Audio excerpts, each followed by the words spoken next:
यही हुआ, सूद मईशत को तबाह कर देता है। अब देखो ये जो दुनिया के बड़े बड़े लोग हैं असेंबलियों में, सूद के खिलाफ आवाज क्यों नहीं उठाते? इसलिए कि ये खुद तो लोगों की दौलत पे कब्जा करके बैठे हुए होते हैं सूदी निजाम के तहत, तो ये कैसे सूद को हराम कर देंगे? और गरीब आदमी का सूद के जरिए क्या होता है? नुकसान। मैं एक मिसाल दूं अगर आपके पास दिमाग हाजिर है कि सूद से कैसे तबाह होता है। देखो एक छोटी सी मिसाल है, इसको खूब अच्छी तरह समझें। हम इस पे खुश होते हैं कि हमने बैंक को 1 लाख रुपए दिए। आजकल सूद का रेशो क्या चल रहा है? 2% है भाई, 2%। तो बैंक ने 1 महीने के बाद हमें कितने दे दिए? 1 लाख भी दे दिए और 2000 भी। गरीब आदमी खुश हो रहा है कि मुझे 1 लाख पे कितने मिल गए? 2000। उसको ये नहीं पता कि अंदर बदमाशी क्या हो रही है, अंदर बदमाशी क्या हो रही है। होता ये है कि निजाम सूदी है। आपने बैंक को 1 लाख रुपए दिए, इन भाई ने भी 1 लाख दिए, इनमें भी, इस तरह 10 आदमियों के, मैं एक आसान सी मिसाल से समझा रहा हूं। 10 लाख रुपए का 10 आदमियों का सरमाया बैंक के पास क्या हो गया? डिपॉजिट हो गया। अब जो बड़ी बड़ी कंपनियां हैं वो बैंक से कर्जा लेती हैं, बैंक उनको 10 लाख रुपए दे के उनसे 4% लेगा। क्या ख्याल है? नहीं आ रही बात, क्योंकि उसमें बैंक ने अपना भी निकालना है और पब्लिक के 2000 भी देने हैं। 1 लाख से ही समझाता हूं ताकि समझ में आएगी। वसीम भाई ने 1 लाख रुपए बैंक को दिए इस खुशी में कि बैंक मुझे उस पे महीने के बाद 2000 रुपए देगा, और खुशी से पागल हो रहे हैं। 1 लाख पे बैठे बैठे कितने कमा रहा हूं? 2000, और उसमें नुकसान का रिस्क भी नहीं है। मजा आ गया। खामखा में मौलवी कहते हैं हराम है, हराम है, हराम। गरीब का इतना तो फायदा हो रहा है इसमें। बैंक ने वो 1 लाख, सलीम तो हो गया, कौन रह गया? वसीम हुआ है, सलीम हुआ है? वसीम। बैंक ने वो 1 लाख रुपए वसीम कबाड़िए को दे दिए, ये डबल रोटी बनाने वाली कंपनी को दे दिया, आप समझ लें। और बैंक ने उससे कितने लिए? 1 लाख पे 4000। अब जब वो ब्रेड बनाने वाली कंपनी उस 1 लाख से कोई कंपनी वजूद में नहीं आती, मैं आसान मिसाल दे रहा हूं ताकि कैलकुलेशन आसान हो आपके लिए। तो उन्होंने जब ब्रेड बनाया है तो ब्रेड की कीमत इतनी रखेंगे वो ज्यादा कि उसमें उनको 4000 रुपए 1 लाख पे बैंक को, बोलो भाई, दे सकें वो। तो कीमत ब्रेड की खुद बहुत बढ़ गई। तो आपने जो 1 लाख पे 2000 बैंक से लिए थे वो डबल रोटी की कीमत में डबल करके, बोलो भाई, निकल जाएंगे आपके। नहीं आ रही बात यार।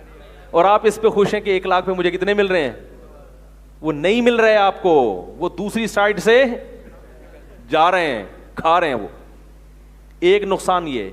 दूसरा नुकसान कि डबल रोटी कंपनी जो बनाने वाला शख्स है उसका अपना कुछ भी नहीं लग रहा, वो फ्री फोकट में अपने नाम और एतमाद की बुनियाद पर बैंक से करोड़ों रुपए कर्जा ले लेता है और इन्वेस्ट करके करोड़ों से अरबों बना लेता है। जबकि इस्लाम में सूदी निजाम नहीं है, तो नतीजा क्या? आप कारोबार करके पैसा कमाओगे, फिर आप फैक्ट्री लगाओगे, और कारोबार करके पैसा कमा के एकदम करोड़ रुपए आपके पास आएंगे नहीं, तो एकदम से आप फैक्ट्री लगा ही नहीं सकते। नहीं यार, मेरा ख्याल है बात। उसमें सैकड़ों लोगों के शेयर होंगे तो फैक्ट्री लगेगी, और सैकड़ों लोगों के जब शेयर होंगे तो सैकड़ों को उस फैक्ट्री से फायदा होगा। तो शरीयत में मुजारबत है, मुजारबत इसके बिल्कुल अपोजिट है। अब मैं बताता हूं शरीयत क्या कहती है बैंक को। शरीयत बैंक को यह कहती है कि जब 1 लाख आपने बैंक को दिए तो बैंक से ये ना कि मुझे 2000 चाहिए, समझें बात को। शरीयत ये कहती है कि बैंक से ये कहें कि तुम जितना कमाओगे ना उसमें से मुझे 2% चाहिए।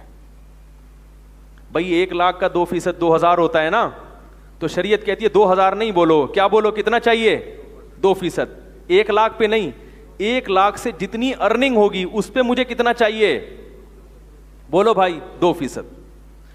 ये 1 लाख रुपए जब बैंक डबल रोटी बनाने वाली कंपनी को देगा तो उसे कहेगा मुझे 1 लाख पे 4% नहीं चाहिए, जितनी अर्निंग होगी, तुम्हारे जितना प्रॉफिट होगा उस प्रॉफिट में 4% किसका है?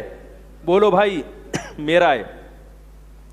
अब जब ब्रेड बनाने वाली कंपनी ने ब्रेड की कीमत में इजाफा किया तो कंपनी का नफा बढ़ गया। क्या ख्याल है? जैसे ही कंपनी का नफा बढ़ा है, बैंक का नफा खुद ब खुद, क्योंकि बैंक प्रॉफिट में शरीक है ना भाई। कंपनी अगर 1 लाख कमाएगी तो बैंक को 4,000 मिलेंगे, कंपनी अगर 2 लाख कमाएगी तो बैंक को कितने मिलेंगे? 8,000।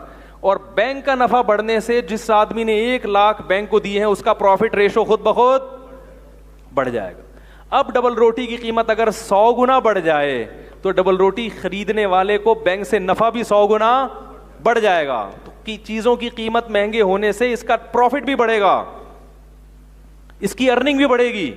लिहाजा जितना मर्जी चीजों की कीमत को बढ़ा दो, आपकी इनकम खुद ब खुद बढ़ती रहेगी। नहीं आ रही तो रहने दो भाई। तभी देखो नबी सल्लल्लाहु अलैहि वसल्लम ने मईशत का उसूल सिखाया, दाउन्नास यरज़ुकुल्लाहु बाज़हुम बाज़ा, लोगों को अपने हाल पे छोड़ दो, कीमतें मुतय्यन ना करो, अल्लाह बाज़ को बाज़ के जरिए रोजी देगा। चीजों की कीमत मुतय्यन नहीं करो, जितनी मर्जी बढ़ा लो कीमत, क्योंकि जब कीमत बढ़ेगी तो इन्वेस्टर का नफा खुद ब खुद बढ़ेगा। और आपने ये भी फरमाया, इन्नल्लाह हुवल मुसअ्इर, अल्लाह खुद चीजों की कीमतें मुतय्यन करते हैं, यानी नेचुरल कीमत होनी चाहिए।